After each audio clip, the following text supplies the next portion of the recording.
ځای و راسره څنګ کې احمد خان او رضا سلیمان صاحب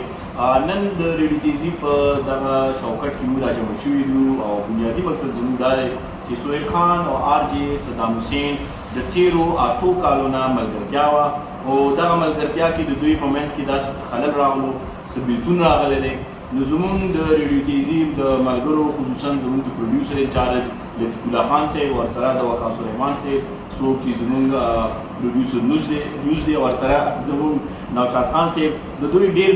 دا یوه هڅه او کوشش یې و بار بار به یې ما ته ویل چې یاره دا دواړه یو بل ته کله مخامخ کېږي نو ټنډې ګونځې کړي نو سهیل خان څه وایي ډېره مننه ایاز صاحب ډېر زیاته شکریه خوشحاله اوسئ او چې څومره هم اورېدونکي کتونکي مونږ ګوري په رضا افریدي آفیشل یوټیوب چینل باندې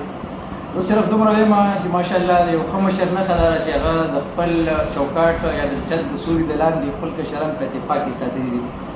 یقینا ډېرې مودې نه صدام زموږ د خوږ ملګری دی خو څه وخت نه هغې سره خبره ترې نه کېدلې او زموږ رضا صاحب هغه خبره نوټس لاندې راوسته نن یې دواړه په شریک کېنولي یو او غاړه په غاړه کېږو انشاءالله اوس به ځو دوه به غاړه په غاړه کوو لطیف الله صاحب تاسو د دې روغې پاک رسولی شو چې دا دواړه ستا سره پروګرام کوي بیا خو ایاز صاحب چې ستاسو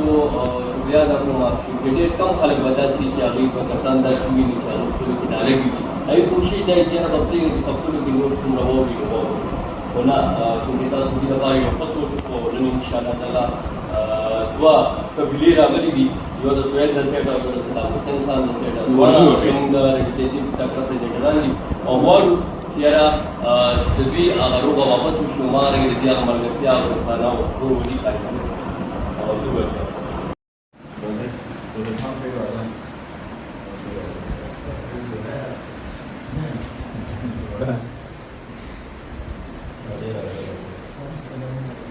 نو دا زړې خبرې زړې وي او نوې خبرې نوې وي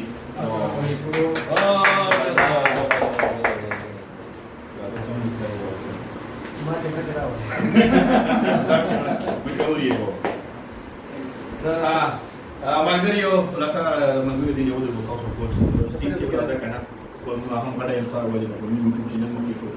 ملګریو دا دوه ځوانان دي چې ریډیو تیزي کې کال 2014 نه دواړه په یو ځای کې وي او پروګرامونه کوي او دواړو چې کوم کمباین پروګرامونه دي بشمیر یې کړي که اختر پروګرامونه که 14 اګست وي که 26 سپتمبر ریډیو تیزي سالګرۍ وه دواړه په یو پروګرام کې راتلل او استدام شدید د خواهش و چې ویلې چې یاره ماله د سهیل صاحب څه پروګرام راکړی دوه ملګرتیا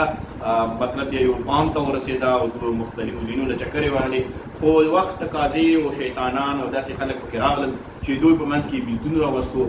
دوی دواړو په منځ کې چې نن نه مخکې څه شوي دي ختم دي اګست میاشت شروع ده یوه بختوره میاشت پاکستان پکې جوړ و موږ خپل ملک پکې جوړ و دوی دواړو ما نن روغه کړې ده دا وی په آینده لپاره دواړه ملګري په ورورولۍ سره اوسېږي خپل مختصر پیغام د نبوي پیغام ریکارډ کړی دی بسم الله الرحمن الرحیم چونکې سهیل سره زما بلکل د ورورولۍ بلکې د ټول یو رشته ده او خیر په ژوند کې ملګرو په درمیان کې څه نه څه خبر راځي خو زه د خپل مشر ایاز رضا صاحب ډېره زیاته شکریه ادا کوم چې کوم عزت او زه هغه الفاظ ما سره نشته چې ما ته ایاز رضا صاحب راکړل او سهیل ډېره زیاته شکریه ادا کوم چې چونکې ما ته دلته راغلی نو زه ډېره زیاته شکریه ادا کوم د نن نه پس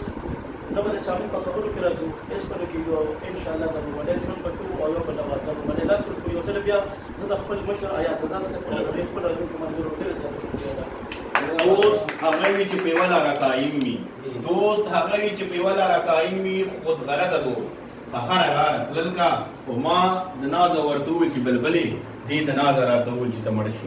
ملګرو دا شعرونه د ټولو ملګرو ته او تاسو ټولو ته خپلې مسلې ختم کړي خپل مشکلات نفرتونه وغورځوئ خپلو کې غاړه مټې شي وایي چې تیرې مهرباتې چې نورې نه کې ماتې دا یو متل دی چې څه شوي هغه شوي دي نوی ژوند ښکلی ژوند او د نن نه پس چې ستاسو په څه خفګان راغلی و هغه څیز بیخي ختم دی خو نه هغه یاد دهاني شته یو بل ته همارنګې تګ راتګ به وي انشاءالله تعالی د 14 اګست پروګرامونو کې به هم یو ځای 6 سپتمبر را روان دی د تهذیب نهمه سالګره په هغې کې به هم یو ځای